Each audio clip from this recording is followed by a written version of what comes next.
यावत् स्वस्थस्तु हृदयं देहो यावन्न मृत्युश्च दूरतः तावदात्म हितं कुर्यात् प्राणान्ते किं करिष्यति।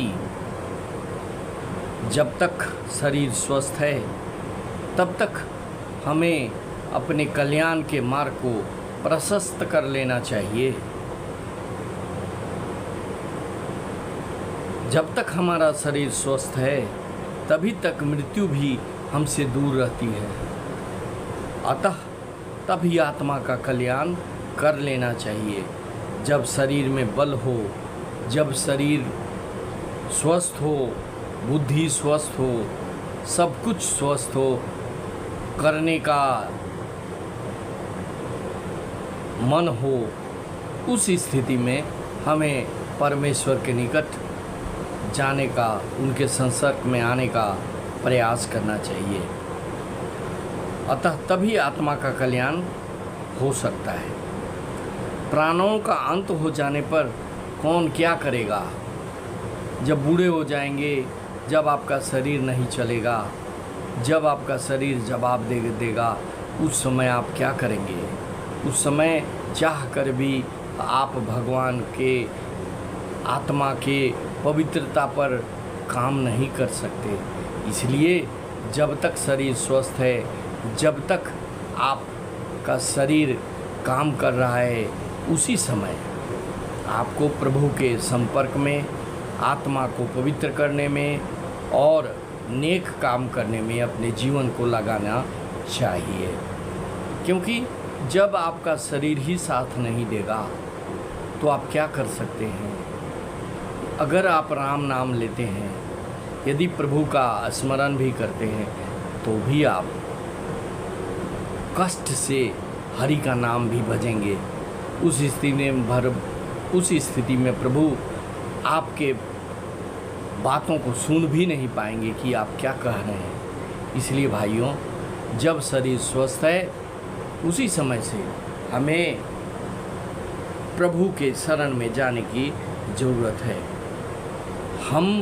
जब हमारे में मुसीबत आती है, जब हम किसी बीमारी से ग्रस्त हो जाते हैं, किसी परेशानी से ग्रस्त हो जाते हैं, तब हम प्रभु के शरण में जाते हैं। लेकिन ऐसा करने से आपको फ़ायदा तो होता है, लेकिन ये कष्ट क्यों आते हैं? ये आएंगे ही नहीं। ये बीमारियां क्यों आती हैं? ये आएंगे ही नहीं। आपका शरीर स्वस्थ रहेगा। आप प्रभु की इच्छा से सब कुछ, आपका कल्याण ही कल्याण होगा। जब हम गंभीर बीमार हो जाते हैं तो अस्पताल जाते हैं, वहाँ डॉक्टर प्रयास करते हैं, लेकिन वो भी कहते हैं कि मैंने अपना पूरा हुनर लगा दिया, अब ऊपर वाले के हाथ में है। जब ऊपर वाले के हाथ में सब कुछ है, यह हम जानते हैं, तो फिर हम ऊपर वाले को शुरू से ही अपने साथ रखें।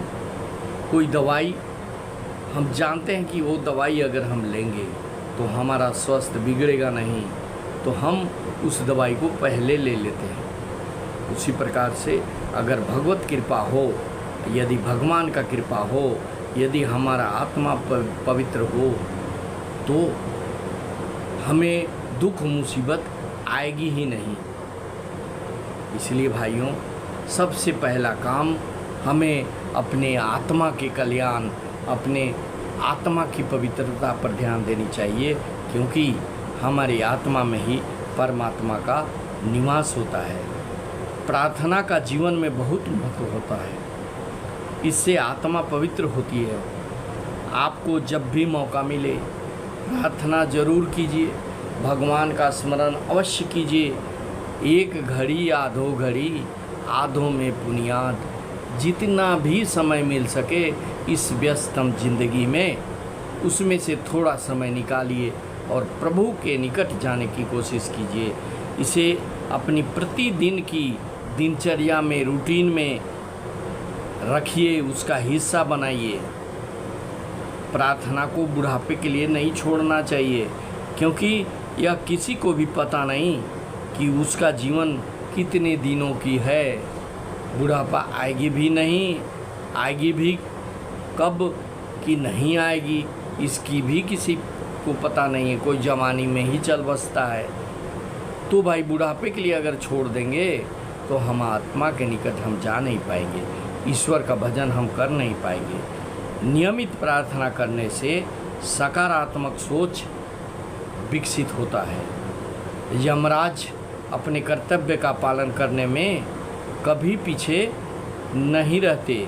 वे जब जिसकी मृत्यु नियत है उसे उसी समय ले जाते हैं। हम में से बहुत सारे लोगों के लिए वे बिन बुलाए मेहमान की तरह होते हैं। कोई भी नहीं चाहता कि वे उनके पास आएं। कोई नहीं चाहता कि उसकी मृत्यु हो, फिर भी उसकी मृत्यु हो जाती है। यमराज उसे आकर ले जाते हैं। आत्मा की भलाई मृत्यु के बाद संभव नहीं है। जब तक हम स्वस्थ हैं, जब तक हमारा जीवन है, तब तक हमें आत्मा की भलाई करनी चाहिए, आत्मा को पवित्र करना चाहिए, क्योंकि आत्मा में ही परमात्मा का निवास होता है। इसलिए जब तक जीवन है उसमें से कुछ समय भगवान की प्रार्थना के लिए अवश्य निकालें। अपने जीवन में अच्छे नैतिक मूल्यों को विकसित करके और प्रतिदिन प्रार्थना करके, पूजा करके, पाठ करके अपने जीवन को सार्थक बनाने का प्रयास करें। क्योंकि आपके पास, मेरे पास, किसी के भी पास समय कब ख़त्म हो जाएगा, हमारा दी एंड कब हो जाएगा, हम लोग नहीं जानते। Nobody knows the end of the life। और जब एंड हो जाएगा हमारा जीवन, तब हम कुछ नहीं कर पाएंगे, ना प्रार्थना कर पाएंगे, ना पूजा कर पाएंगे, ना पाठ कर पाएंगे। इसलिए जो जीवन है, जो काम कर रहे हैं, जिस क्षेत्र में भी हैं, उसी क्षेत्र में रहते हुए हमें समय निकालना होगा भगवत प्रार्थना के लिए, भगवान की आराधना के लिए, भगवान की पूजा के लिए। पूजा पाठ प्रार्थना, इससे आत्मा पवित्र होता है, मन में सकारात्मकता आती है और शरीर में बल मिलता है, और जो काम हम करते हैं वह अच्छा होता है। इसलिए हमें अपनी आत्मा को, परमात्मा को